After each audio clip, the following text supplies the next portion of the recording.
Hi guys, this is Dr. Pritesh Singh, PrepLadder Surgery faculty, and with me is Dr. Sandip Sinha, who scored 226 marks in FMG June 2022. Sandeep, it's an amazing marks. These are amazing marks.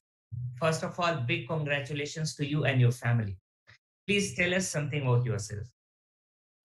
Actually, sir, I would like to thank the entire PrepLadder team for guiding me up to this success, and I would also like to thank my parents firstly, and secondly my friends.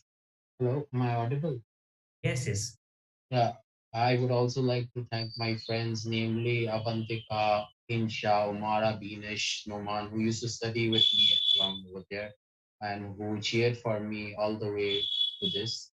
And this was my first attempt, and basically, it was because of the support of my family and my friends, which is why I kept going.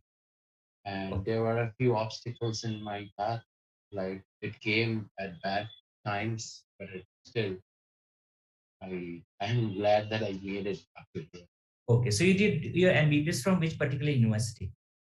I actually did my MBBS from Dhaka University. I'm sure it's a one difficult. It's a good. This was your first attempt. Yes. Okay. And actually, when you started your preparation, in which particular year? Sir, actually, I used to use PrepLadder main videos last year itself, and Okay. also a little bit towards the end of 2020 because of the COVID time when we were in lockdown. I utilized the time to do the main the subjects which carry weightage more in FMG, like surgery, medicine, gynae, radiology, and pharma, BSM, PAPO, all of Right. these. And sir, then I took subscription again for this session back in March, and I started preparing from the mid of March, sir. And I did the main videos for all these like main subjects because I was getting like reports from like my previous seniors who I also guided me like these are the main scoring areas like I should always tackle them first. And then I did the rapid revision for the rest of the subjects. And I would say PrepLadder is the gold standard basically for MD. And also, I would say like the rapid revision itself is such crisp and concise that it covers a lot in a small like amount of space, like in a small amount of pages. So we are able to revise and re-revise before the exam. So that is the must for like the exam Okay. because So how many we of revisions you did before the exam? would say sir around three to four. Around three. Okay. And which books you followed for your preparation? Books, notes, Uh, courses. Sir, actually, I also have like subscriptions for other apps like and sir, I also like studied from the first year itself. Like I would say anatomy, I followed BD Chaurasia. Physiology, I followed Gyanam, and biochemistry, I studied from Satyana, and pharmacology, I followed KD Tripathi, and pathology, I studied from Robbins itself. Surgery and all these, I studied from Bailey, and medicine a little bit from David. And rest. It means you followed all the standard textbooks which are used in India also. Right. Actually, that's how it runs over in Bangladesh and Obviously. in Obviously. So tell us something about your schedule. Means how many hours you were studying in a day, how many hours you were giving to the videos, for how many hours you were solving MCQs.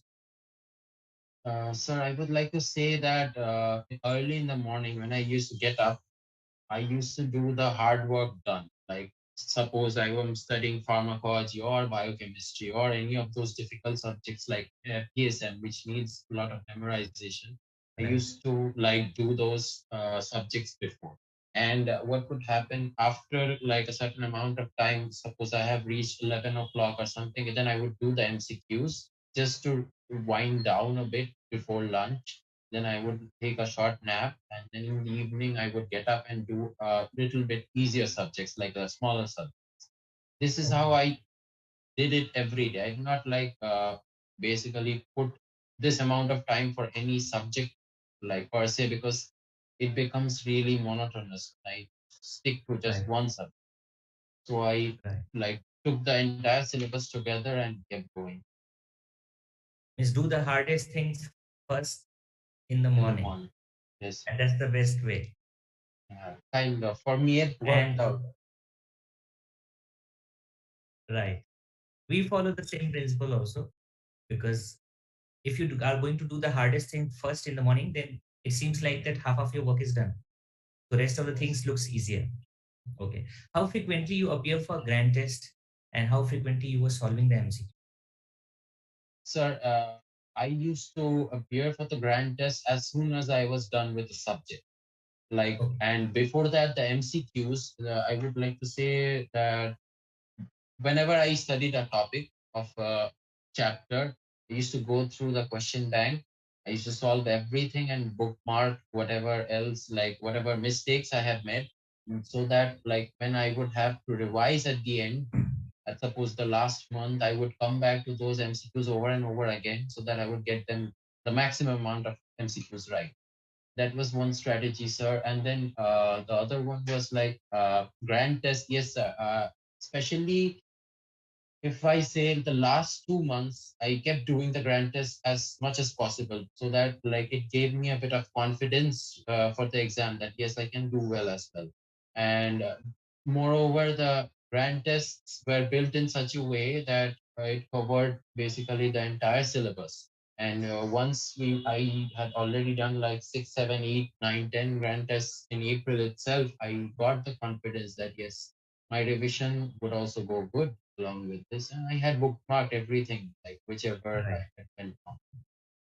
And I So also during, followed another strategy, sir. yeah. It was like in the previous years, during my like final year, in the third year, fourth year, I used to make notes of everything together and club them into one system. Okay. Suppose there's the heart, I would combine everything like medicine, pharma, surgery, Anatomy. and everything. Yeah, Right. everything related to it in one. So we would go by system by system. And another important question I want to ask, because lots of students were asking this, that how to handle the stress of preparation or exam stress. That whenever you are preparing for any kind of exam, obviously you have stress, you have anxiety. So how to handle that? Sir, honestly, if I say like students are afraid of, like we all are afraid of exams, it's not like there is no one in this world like who is not afraid of exams, and having Right. anxiety before the exam happens for everyone. Everything. So the only reason we are afraid of like basically the anxiety that it could hamper our results at the end. But Yeah.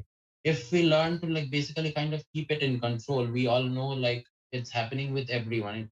Like I am not the only one on anxious out there. Everyone is anxious. So if Right. it's going to affect everyone, so it doesn't really make a difference. If I don't let it get like on top of my head, if that happens, like obviously we will, and the more like basically we prepare, more we get it covered in the initial months itself, and also the more MCQs and grand tests we give, the more confidence will build, and the anxiety level is like inversely proportionately coming down. Yeah. So it is said that studies are inversely proportional to stress or anxiety of exams. Yes, exactly, definitely, sir. And mild depression is the part of preparation. There should not be any mood elevation. Okay, one more question. That what should be the strategy of students, or I'm asking what was your strategy for the last month, last week, and last day of exam? Sir, the last month I had made it in my mind that I have suppose 14, 14, 28 days, and I leave out the last 2 days for myself. So in that 14 days, I have to basically cover up whatever deficiencies I have. For that, I had already started like doing the previous tests and everything that had already gone into mistakes. So generally, I would visit those mistakes in the first 14 days, and I would read whatever I have read already, keep revising, and also like point at the high yield areas. And then I would like go to the next, suppose the next 14 days, what I would do is like I would basically focus on those mistakes which I have done in those question banks and grand tests, sir. And then I had thought like I would do a little bit more of those like big subjects, medicine, surgery, and which are obviously gonna take like big chunks of the like exam, obviously, because surgery itself is 70 questions, medicine itself is 70 questions, medicine combined with pharma. So obviously, like I had prepared like in the last lab, like in the last those 14 days, I had prepared 9 subjects, out of which there was medicine, surgery, gynae, and there was ENT and radiology, PSM, pharma, path, all of these. And so that like these are the major subjects. The rest I had like the last those 14 days I kept seeing the MCQs, whichever like have gone wrong, whichever areas have gone wrong. And the last 2 days, sir, I had basically focused on like revision videos wherever I was present. I have focused on revision videos which were like whatever is supposed to come or which might come, or the 25 or 30 list of probable questions. I had watched only that. Because in the last 2 days, it's impossible to prepare anymore because we keep on piling our head with information. It's going to burst out on the day of it. Right. Sorry, as you know, this is a 5-hour exam. Obviously. So at the end, I want to ask one more question, that what should be the strategy for the students who are going to appear for December? Sir, honestly, the person, whoever is going to appear, they should start their preparation as soon as possible. And the thing is, they should focus on the big subjects first. Once we are done with the big subjects, then we can move on to the lesser important subject. And we should make sure that these big subjects, they are covered pie to pie. Like basically, we don't miss out on the MCQs or the common areas of question asking. The rest, it should be covered after that. So like it should go as per weightage. And MCQ solving every day is must. At least around, I used to solve around 100 to 150 MCQs, and in the end, it came out to be 300 to 600 around that. So, and giving grand tests every month, around 2 to 3 grand tests is must. So congratulations once again, Sandeep. The score of 226 speaks a lot about your heart. The best wishes are with you from the team PrepLadder, and I hope you are going to do great in your life. Congratulations once again. Thank you, sir.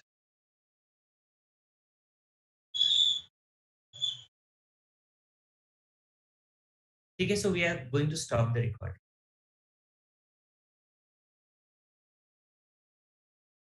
Okay, congratulations and best of luck.